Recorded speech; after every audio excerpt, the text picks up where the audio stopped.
The Galactic Council, a coalition of the most advanced and influential races in the known universe, had long observed humanity's progress with a mixture of fascination and trepidation. Humans, it seemed, possessed an insatiable curiosity coupled with a reckless disregard for consequences that both impressed and terrified their cosmic neighbors. On the planet Xeraxia, home to the current headquarters of the Galactic Council, an emergency session had been called. Representatives from 1,000 worlds gathered in the Great Hall of Convergence, a massive amphitheater carved from living crystal that pulsed with the combined thoughts and emotions of its occupants.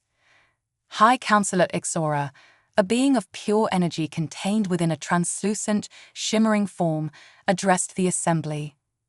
Esteemed colleagues, we face an unprecedented crisis.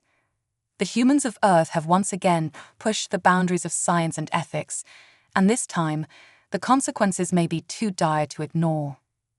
A holographic display materialized in the center of the hall, showing a series of images from Earth, massive particle accelerators, quantum computers the size of cities, and experimental energy sources that seem to defy the laws of physics.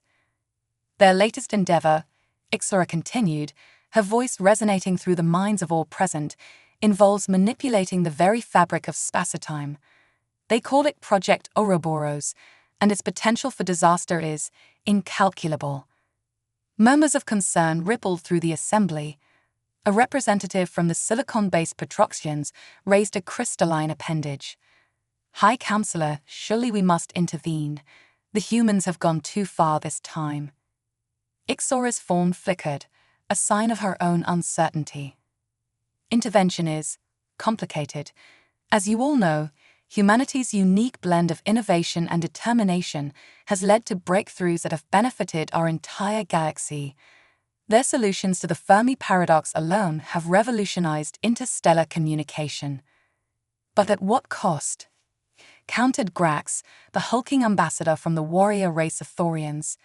They nearly collapse a star system with their last breakthrough. We cannot stand idly by while they threaten the very foundations of our universe. The debate raged on, with factions forming among the council members. Some argued for immediate action to halt Earth's dangerous experiments, while others advocated for a more measured approach, fearing that direct intervention might push humanity to even greater extremes. As the arguments grew heated, a quiet voice cut through the din. All eyes turned to Zephyr, the eldest member of the council and representative of the ancient Etherian race. My friends, Zephyr's wispy form coalesced into a more solid shape. We have watched humanity for millennia. Their potential for both creation and destruction is unmatched. But let us not forget that it is this very quality that has allowed them to overcome challenges that have stumped even our most brilliant minds. The hall fell silent, all attention focused on the wizened Etherian. I propose a different approach, Zephyr continued. Let us send them a message, an open letter, if you will. We shall lay bare our concerns, appeal to their sense of cosmic responsibility, and offer our guidance. Perhaps if we treat them as equals rather than errant children, they may listen. Ixora considered the proposal, her form pulsing with rapid calculations. It is unconventional. But then again, so are the humans. Very well, Zephyr. You have the Council's permission to draft this letter. Choose your words carefully. The fate of more than just Earth may hang in the balance. As the Council session adjourned, Zephyr retreated to his private chambers. The task before him was monumental. How does one convey the weight of cosmic responsibility to a species that seemed to thrive on pushing every boundary? With a thought, he summoned a neural interface and began to compose. Dear humanity, we, the United Civilizations of the Milky Way, write to you in a time of great consequence. Your ingenuity and determination have not gone unnoticed among the stars. Indeed, your achievements have often left us in awe. However, it is with grave concern that we must address your latest endeavors. Zephyr paused, considering his next words carefully. He knew that humanity's response to this letter could shape the future of the entire galaxy. As he continued to write, stars wheeled overhead, and somewhere on a blue planet orbiting an unremarkable yellow star, alarms began to sound in a top-secret facility where reality itself was being unraveled one quantum thread at a time. The fate of the cosmos now rested on whether humanity would heed the words of their cosmic neighbors or continue their headlong rush into the unknown, consequences be damned. Deep beneath the Rocky Mountains, in a facility unknown to all but a select few, Dr. Samantha Chen stood before a holographic display that flickered with impossibly complex equations. Her eyes, bloodshot from countless sleepless nights, darted between streams of data that would have been incomprehensible to even the most brilliant minds of just a decade ago. "Run it again, ARIA," she commanded, her voice hoarse but determined. The Artificial Resonance Intelligence Assistant, or ARIA, hummed to life. "Dr. Chen, I must advise against further tests. The quantum fluctuations are becoming increasingly unstable. There's a 67% chance of—" "I don't need probabilities, ARIA. I need results," Samantha interrupted, running a hand through her disheveled hair. "Project Ouroboros is humanity's best shot at unlimited energy and faster-than-light travel. We're on the verge of something revolutionary here." As AOIA began another simulation, alarms suddenly blared throughout the complex. Red warning lights bathed the laboratory in an ominous glow. Dr. Chen, her assistant Marcus, burst into the room, panic evident on his face. "We've got a situation topside. You need to see this." Samantha rushed to the surface level, her mind racing through possible containment protocols. But nothing could have prepared her for what she saw when she reached the observation deck. The sky above the facility was wrong. Where there should have been a clear view of the stars, a shimmering, iridescent veil hung in the air. It pulsed and writhed, as if the very fabric of reality was struggling to maintain its integrity.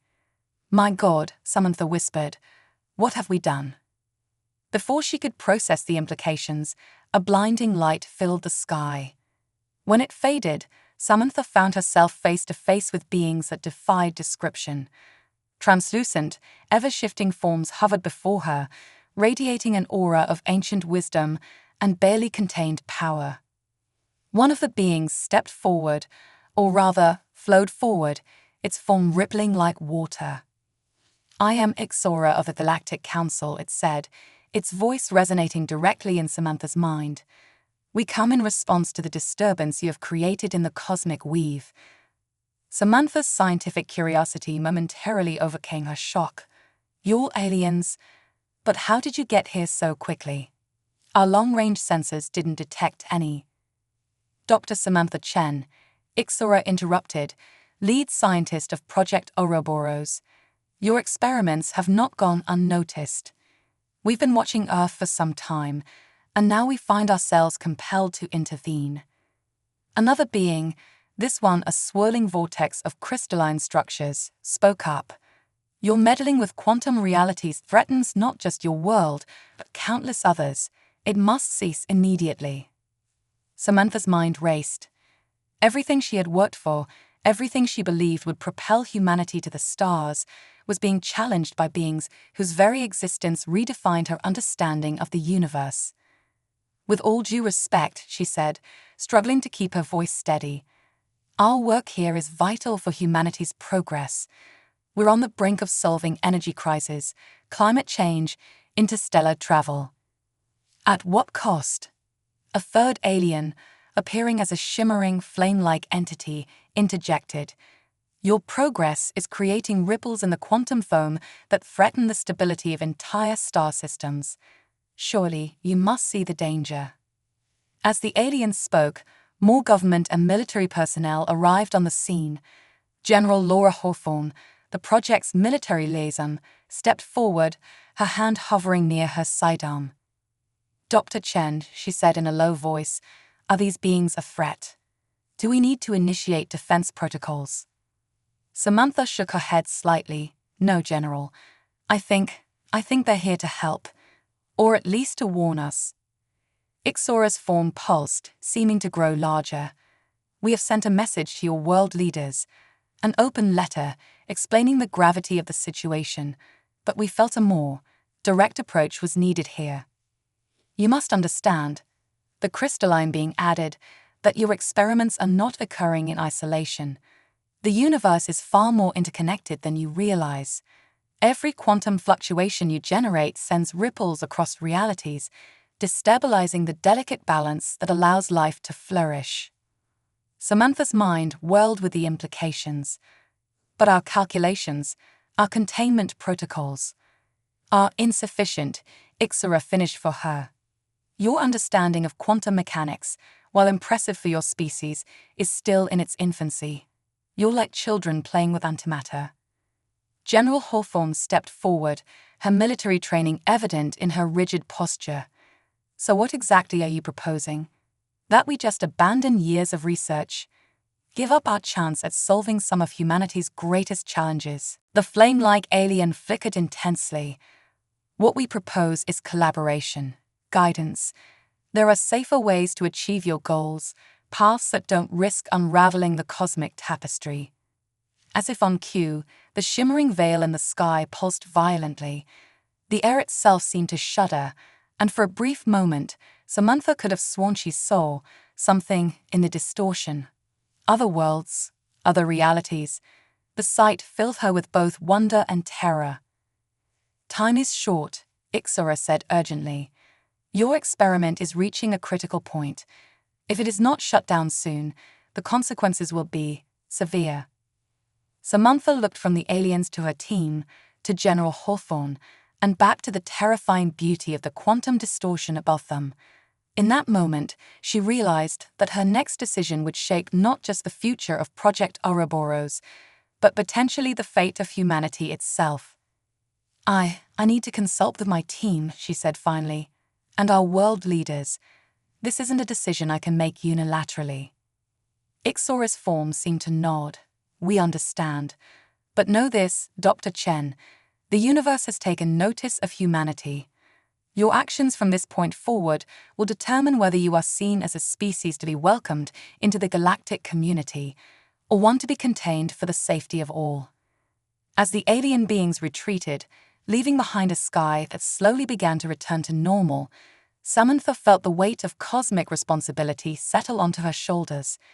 She turned to her team, seeing the same mix of fear, awe, and determination reflected in their eyes. Well, she said, taking a deep breath, it looks like Project Ouroboros just got a lot more complicated. Let's get to work. We've got a universe to save, and maybe a galactic community to join. The team rushed back to the facility, their minds brimming with new possibilities and terrifying responsibilities. As they disappeared into the underground complex, the stars above twinkled knowingly, bearing witness to a pivotal moment in human history. The atmosphere in the White House Situation Room was tense enough to make the air feel thick. President Elena Reyes sat at the head of the table, her usually composed demeanor showing cracks of concern as she addressed the assembled group of world leaders, connected via secure holographic feeds. Ladies and gentlemen, she began, her voice steady despite the gravity of the situation. As you've been briefed, we are facing an unprecedented crisis. The quantum experiments at Project Ouroboros have attracted the attention of an advanced alien coalition, and their warnings are dire, to say the least. On cue, a holographic representation of Dr. Samantha Chen appeared in the center of the room. Madam President, distinguished leaders, I'll cut to the chase. Our experiments have created quantum instabilities that are apparently threatening not just Earth, but potentially multiple star systems. The room erupted into a cacophony of voices, each leader demanding answers, explanations, or immediate action. President Reyes raised a hand, silencing the chaos. Dr. Chen, what are our options? She asked. Samantha took a deep breath. We have 3 choices. 1. Shut down Project Ouroboros completely. 2. Continue our experiments with alien guidance to ensure safety. Or 3, she hesitated. Go on, Doctor, the president urged. 3. We push forward at an accelerated pace. There's a chance, a small one, that we could stabilize the quantum fluctuations ourselves and achieve a breakthrough that would propel humanity centuries ahead technologically. The room fell silent as the implications sunk in. It was the Chinese president who spoke first. The risks of option 3 seem catastrophically high. But can we trust these aliens? What if this is a ploy to halt our technological advancement? Before anyone could respond, alarms blared from Dr. Chen's holocom. Her face paled as she read the incoming data. Madam President, we have a situation. The quantum instabilities, they're cascading. We're losing containment. Thousands of miles away, at the Project Ouroboros facility, chaos reigned.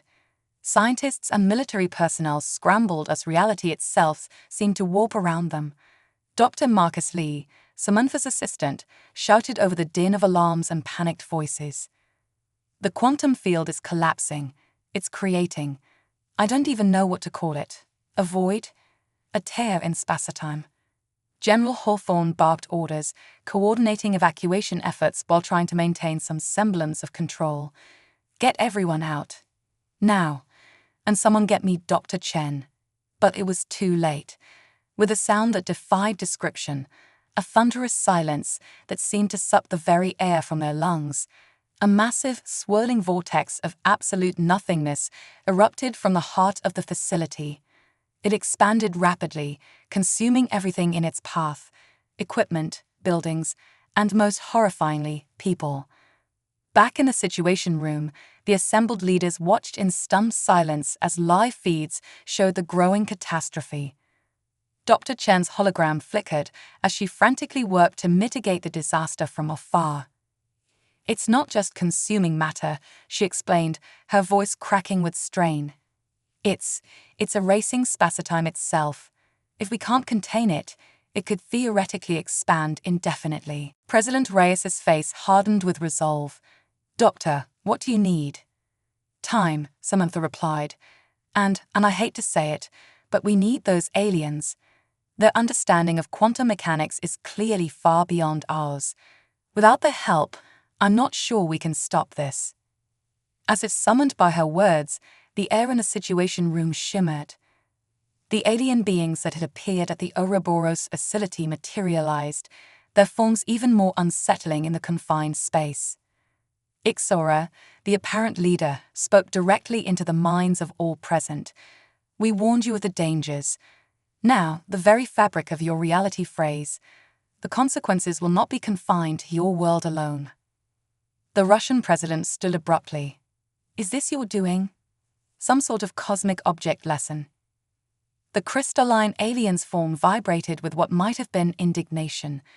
We do not play games with the lives of sentient beings. This catastrophe is of your own making. Then help us fix it, Dr. Chen pleaded. You said you came to offer guidance. Well, we need it now more than ever. The flame-like alien flickered thoughtfully. The solution will require sacrifice. We can provide the knowledge to contain the void, but implementing it will be costly. What kind of sacrifice are we talking about? President Reyes asked, her voice low and serious. Ixora's form pulsed sullenly. To close the void, we must create a quantum singularity of equal but opposite power. It will require an enormous amount of energy and a focal point of consciousness to guide it. The implication hung heavy in the air. Someone would have to sacrifice themselves to save not just Earth, but potentially the entire galaxy. Dr. Chen's hologram straightened, a look of grim determination settling on her face. I'll do it. This is my responsibility, my project, my mistake. Samantha, no. Marcus's voice came through her comm link. There has to be another way. But Samantha had made her decision. Marcus, listen carefully. I'm transmitting instructions. Work with the aliens. Follow the protocol exactly. It's been an honor. Her voice trailed off as she ended the transmission. In the Situation Room, the world leaders watched in awe and horror as plans were quickly put into motion. At the Ouroboros facility, a makeshift quantum accelerator was hastily constructed under the aliens' guidance. Dr. Samantha Chen stood at its heart, surrounded by swirling energies that defied comprehension. As the void grew ever larger, threatening to engulf the entire region, Samantha took one last look at the world she was about to save. With a silent prayer, she activated the device. The quantum singularity erupted into existence, a pinpoint of infinite density and energy. Guided by Samantha's consciousness, it surged towards the void. The two cosmic anomalies clashed in a spectacular display that outshone the sun. For a moment that stretched into eternity, the fate of Earth, and perhaps the universe, hung in the balance. Then, with a final, reality-shaking implosion, both the void and the singularity vanished. In the aftermath, as the dust settled and the laws of physics reasserted themselves, humanity found itself facing a new reality. They had survived, but at a great cost. And now, with the eyes of the galaxy upon them, they had to decide, what kind of cosmic citizens would they choose to be? The alien beings, still present in the Situation Room, turned their attention to the shell-shocked world leaders. Ixora's voice resonated in their minds once more. You stand at a crossroads, humanity. Your actions have proven your potential for both great creation and great destruction. The galaxy awaits your next move. Choose wisely. As the aliens shimmered out of existence, leaving behind a room full of stunned humans, President Reyes slowly stood. The weight of the future pressed heavily upon her shoulders as she prepared to address a world forever changed by the events of this fateful day. The Void Incident, as it would come to be known, marked the end of Earth's cosmic isolation, but it was only the beginning of humanity's journey into a vast, complex, and sometimes terrifying universe. In the months following the Void Incident, Earth had changed profoundly. The revelation of alien life and the near-catastrophic consequences of Project Ouroboros had shaken humanity to its core. Yet, true to form, humans didn't cower in the face of these cosmic challenges. Instead, they adapted, debated, and planned. At the newly established Global Space Council headquarters in Geneva, representatives from every nation on Earth gathered to chart humanity's course among the stars.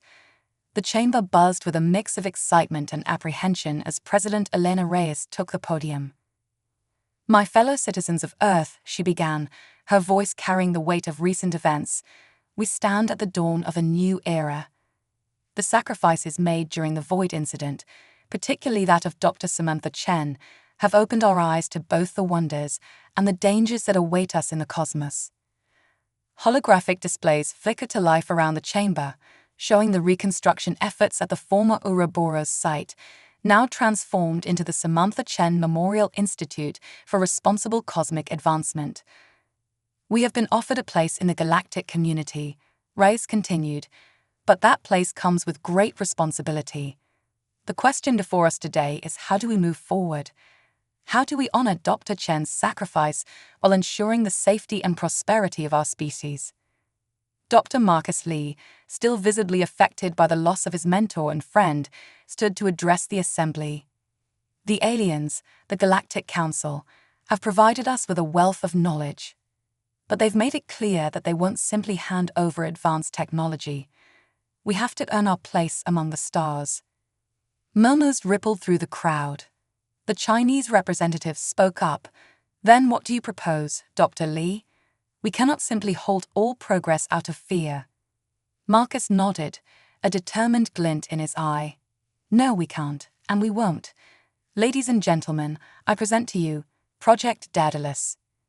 The holographic displays shifted, showing intricate schematics of a massive space station. Project Daedalus, Marcus explained, will be humanity's first true step into becoming a spacefaring civilization. A collaborative effort drawing on the expertise of every nation on Earth, it will serve as a neutral ground for cosmic diplomacy, scientific advancement, and cultural exchange. The schematics zoomed in, revealing laboratories, living quarters, and most intriguingly, areas clearly designed for non-human inhabitants. But Daedalus is more than just a space station, Marcus continued, his voice gaining strength. It's a statement to the galaxy. It says that we, humanity, are ready to join the cosmic community as responsible, innovative partners. General Laura Hawthorne, who had been overseeing global security since the Void incident, stepped forward. And what of our defense? We've seen the power wielded by advanced civilizations. How do we ensure Earth's safety? Marcus nodded to her, acknowledging the valid concern. Project Daedalus includes a comprehensive defense grid developed in consultation with friendly alien races. But more importantly, it positions us as valuable allies rather than potential threats. The room erupted into debate. Some nations pushed for more aggressive expansion into space, while others advocated for a more cautious approach. As the arguments heated up, a sudden hush fell over the assembly. Standing at the back of the chamber, shimmering into view, was Zephyr, the Etherian member of the Galactic Council who had drafted the original open letter to humanity. Esteemed humans, Zephyr's wispy voice carried easily through the silent room. We have observed your deliberations with great interest. Your resilience in the face of near disaster is admirable. President Reyes stepped forward, her chin held high. Councillor Zephyr, we welcome you to Earth. Have you come to offer guidance on our plans? Zephyr's form rippled in what might have been amusement, guidance, perhaps, but also a challenge. The alien's next words sent a shockwave through the assembly. The Galactic Council has decided to accelerate humanity's integration into the cosmic community. We offer you a seat on the Council if you can prove yourselves worthy of it. Gasps and exclamations filled the chamber. A seat on the Galactic Council. It was beyond anything they had dared to hope for. And how exactly do we prove ourselves worthy? General Hawthorne asked, her voice a mix of suspicion and intrigue. Zephyr's form expanded, filling the room with a soft, otherworldly light. You must solve a problem that has plagued our civilization for millennia. On the edge of the galaxy lies a region known as the Pyrrhic Expanse. It is a cosmic dead zone, filled with the remnants of a long-dead civilization that annihilated itself through technological hubris. Images of a vast, desolate region of space fill the holographic displays. Fragments of shattered planets and the ghostly remnants of massive structures floated in the void. Your task, Zephyr continued, is to find a way to restore life to the Pyrrhic Expanse. To turn destruction into creation, you have 5 of your Earth years to present a viable solution. The magnitude of the challenge left the room in stunned silence. It was Dr. Lee who finally spoke up, his voice filled with determination. We accept your challenge, Councillor Zephyr. Humanity will not disappoint you. As Zephyr faded from view, leaving behind a room full of shocked but energized humans, President Reyes returned to the podium. Her eyes shone with a fierce light as she addressed the assembly once more. My fellow Earthlings, the gauntlet has been thrown down. We face a challenge greater than any in human history. But I say this, if any species can turn a cosmic graveyard into a cradle of new life, it is humanity. She paused, looking each representative in the eye. Project Daedalus will be our ark, carrying the best of human ingenuity and determination to the stars. But it will take all of us, working together, to succeed. As the chamber erupted into a flurry of activity, with nations pledging resources and top scientists already beginning to brainstorm, a new sense of purpose filled the air. Humanity had been given a chance to prove itself on the galactic stage, and they were determined to seize it. In orbit above Earth, construction on the Daedalus station began almost immediately.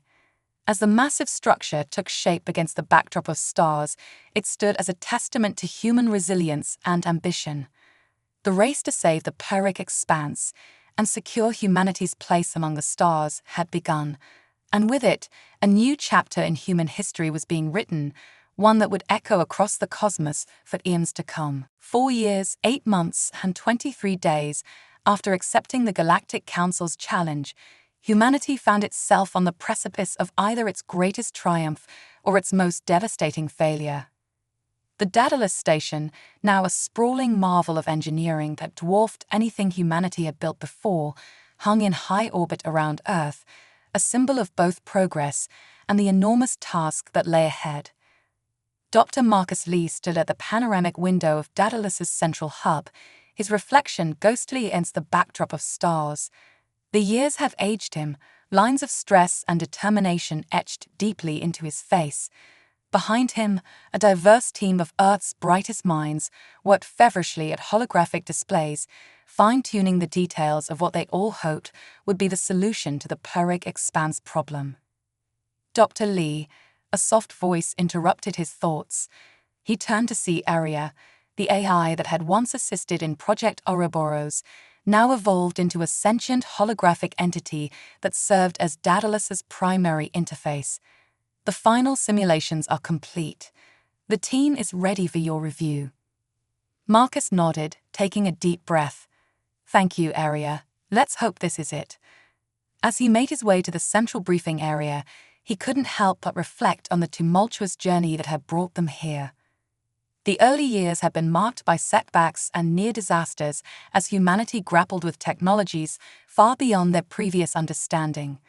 There had been accidents, political infighting, and moments when it seemed the entire project might collapse. But there had also been breakthroughs. Collaborations with alien scientists had led to advancements in fields ranging from quantum mechanics to xenobiology. The challenge had united humanity in ways previously thought impossible, with nations setting aside old grudges to work towards a common goal. As Marcus entered the briefing room, he was greeted by faces both human and alien. The Galactic Council had assigned observers to the project, some of whom had become valuable collaborators and, surprisingly, friends. "All right, people," Marcus said, his voice carrying the weight of years of hard work. "Let's see what we've got." Dr. Yuki Tanaka, head of the quantum engineering team, stepped forward. Her holographic display expanded to fill the center of the room, showing a dizzying array of equations and schematics. "We call it the Genesis Web," Yuki began, her eyes alight with excitement.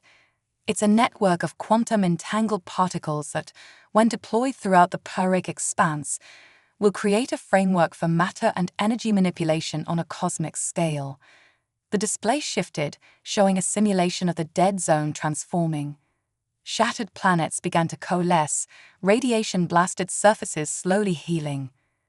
By harnessing the residual energy signatures of the dead civilization and combining them with our quantum manipulation techniques, Yuki continued, "we can essentially reboot the entire region. It's like performing CPR on a section of the galaxy." Santal, the crystalline alien observer, chimed in, "Impressive. But the energy requirements for such an endeavor would be astronomical. How do you propose to power this Genesis Web?" This was where Marcus stepped in. That's where Project Prometheus comes into play. Another holographic display flickered to life, showing a massive, star-like structure. "We've designed an artificial star, one that can be safely transported to the center of the expanse. It will serve as both the power source and the anchor point for the Genesis Web." The room buzzed with excitement and apprehension. What they were proposing was audacious, bordering on the impossible. But if it worked, suddenly, alarms blared throughout the station. Aria's holographic form flickered urgently into existence. "Dr. Lee, we have a situation. Unknown vessels are approaching Daedalus at high speed. They're not responding to hails." Before anyone could react, the entire station shuddered violently. Emergency force fields snapped into place as sections of the outer hull were breached. "We're under attack," General Hawthorne's voice came over the comms. "All personnel, battle stations." Chaos erupted as both humans and aliens scrambled to respond to the threat. Through the viewports, sleek, predatory ships could be seen darting around Daedalus, firing weapons that seemed to bend space itself. "It's the Void Consortium," Zephyr's ethereal voice cut through the pandemonium. The Etherian counselor had arrived unannounced just days earlier to observe the final stages of the project. A group of extremists who believe that the Pyrrhic expanse should remain as a memorial to the dangers of unchecked technological advancement. They seek to stop your project at any cost. Marcus's mind raced. Years of work, the hopes of not just humanity, but countless alien races who had placed their faith in Earth's audacious plan. All of it was at risk. "Aria," he shouted over the din of battle, "initiate Protocol Omega. Transfer all project data to the secure quantum storage." But Dr. Lee, Aria's voice wavered with what sounded like genuine concern. "Protocol Omega is a last resort. It would mean—" "I know what it means," Marcus cut her off, his voice grim. "But we can't let the Void Consortium destroy everything we've worked for. Do it. Now." As Aria complied, Marcus turned to the assembled team. "Listen up. We have one shot at this. We need to launch the Genesis Web prototype and the Prometheus core. Even if it's not complete, even if we're not ready, we have to try." Yuki's eyes widened. "But Marcus, the calculations aren't finished. If we deploy now, there's no telling what might happen." "It's a risk we have to take," Marcus replied, his resolve unwavering. "Humanity didn't come this far to fail now. We'll improvise, adapt, and overcome. It's what we do best." As the team rushed to prepare for an early launch, Marcus caught Zephyr's gaze. The alien's form rippled with what might have been approval or concern. "You realize, Dr. Lee," Zephyr said softly, "that by taking this action, you may be altering the course of galactic history in ways we cannot predict." Marcus nodded, a wry smile crossing his face despite the gravity of the situation. "That's kind of our specialty, isn't it?" Outside, the battle raged on. The human and alien defenders of Daedalus fought valiantly against the Void Consortium's superior technology, but it was clear they were outmatched. In the launch bay, final preparations were made in record time. The Genesis Web prototype, a delicate lattice of exotic particles and energy fields, was loaded alongside the pulsing heart of the Prometheus artificial star. "All systems go," Yuki's voice crackled over the comms. "Marcus, we're ready. But I have to warn you, the targeting systems are damaged. We can launch, but we can't guarantee where it'll end up in the expanse." Marcus closed his eyes for a brief moment, the weight of the decision heavy on his shoulders. In his mind's eye, he saw Samantha Chen, her sacrifice that had started them on this journey. He saw the faces of every person, human and alien alike, who had contributed to this moment. "Launch," he said, his voice steady and clear. "And may the stars guide us true." With a blinding flash and a surge of energy that momentarily overwhelmed Daedalus's sensors, the Genesis Web and Prometheus core were launched into the depths of space, hurtling towards the Pyrrhic expanse and an uncertain destiny. As the launch bay doors closed, Marcus turned to face the ongoing battle, ready to defend humanity's greatest achievement with everything he had. Little did he know that the true test, and the true wonder, was yet to come. The fate of the Pyrrhic expanse, of humanity's place in the galaxy, and perhaps of the very nature of life itself, now rested on a desperate gamble, streaking across the cosmic void towards an appointment with destiny. The vastness of space has a way of making time seem both infinite and inconsequential. For the crew of the Daedalus station, however, the hours following the desperate launch of the Genesis Web and Prometheus core stretched into an eternity of anxiety and hope. Dr. Marcus Lee stood at the command center, his eyes fixed on the long-range sensors. The battle with the Void Consortium had ended in a stalemate, with the attackers retreating off or failing to stop the launch. Now, an uneasy quiet had settled over the station as everyone waited for news from the Pyrrhic expanse. "Anything yet, Aria?" Marcus asked, his voice hoarse from hours of giving orders and reassurances. The A's holographic form shimmered into existence beside him. "Nothing conclusive, Dr. Lee. The quantum entanglement network is picking up fluctuations, but it's too soon to determine their nature or origin." Suddenly, a new presence made itself known. Zephyr, along with several other members of the Galactic Council, materialized in the command center. "Dr. Lee," Zephyr's ethereal voice carried a note of urgency. "We've detected a massive surge of energy from the Pyrrhic expanse.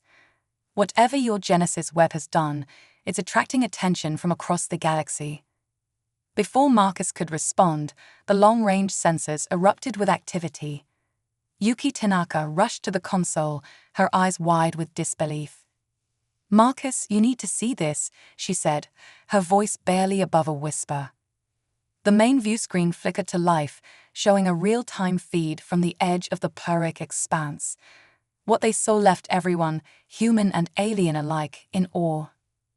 Where once there was only a void of shattered worlds and cosmic debris, now swirled a magnificent nebula of vibrant colors. At its heart, the Prometheus core pulsed with energy, sending out waves of creation that seemed to rewrite the very fabric of space-time. It's working," Marcus breathed, scarcely able to believe his eyes. "The Genesis web is actually regenerating the expanse." Santal, the crystalline alien observer, stepped forward, their form vibrating with excitement. "Not just regenerating, Dr. Lee. Look closer." As they watched, the swirling energies began to coalesce. Shattered planet fragments were pulling themselves together, forming new worlds before their very eyes. Streams of exotic particles wove themselves into complex structures, like the universe itself was eager to fill the void that had existed for so long. "Incredible," Zephyr murmured. "In all my eons, I've never seen anything like this. You humans have not just restored the expanse, you've given birth to an entirely new form of cosmic creation." The implications were staggering. Humanity had not only met the challenge set by the Galactic Council, they had exceeded it in ways no one could have predicted. As the hours turned into days, reports flooded in from across the galaxy. The events in the Pyrrhic expanse were visible to every advanced civilization, a cosmic spectacle that would be remembered for millennia to come. But with great achievement came great responsibility. As the dust settled and the true magnitude of what had been accomplished became clear, the Galactic Council convened an emergency session. This time, humanity was invited not as observers or supplicants, but as full partners in shaping the future of the galaxy. In the Grand Assembly Hall of the Council's mobile worldship, Marcus found himself standing before representatives of countless alien races. The diversity of life forms was breathtaking, from beings of pure energy to silicon-based intelligences, from hive minds to singular entities of godlike power. Ixora, the High Counselor, addressed the assembly. "We stand at a crossroads in galactic history. The actions of humanity have demonstrated a potential for both creation and destruction on a scale we had not thought possible from such a young race." Murmurs rippled through the gathered beings. Marcus could sense the mix of awe, fear, and curiosity directed towards him and the other human representatives. "The question before us," Ixora continued, "is how we shall proceed. Humanity has certainly earned its place among us, but with that place comes grave responsibility." Marcus stepped forward, feeling the weight of every human who had ever looked up at the stars with wonder. "Members of the Council, honored representatives of the galaxy, we come before you not as conquerors or saviors, but as partners. What we have achieved in the Pyrrhic expanse was not just a human accomplishment, it was the result of collaboration, of combining knowledge from across the stars." He paused, looking out at the sea of alien faces. "We have much to learn, but we also have much to offer. The Genesis web and Prometheus technologies have the potential to revitalize dead worlds, to bring life to the darkest corners of the cosmos. But we recognize the immense power this represents, and we do not wish to wield it alone." A holographic display sprang to life, showing the evolving Pyrrhic expanse.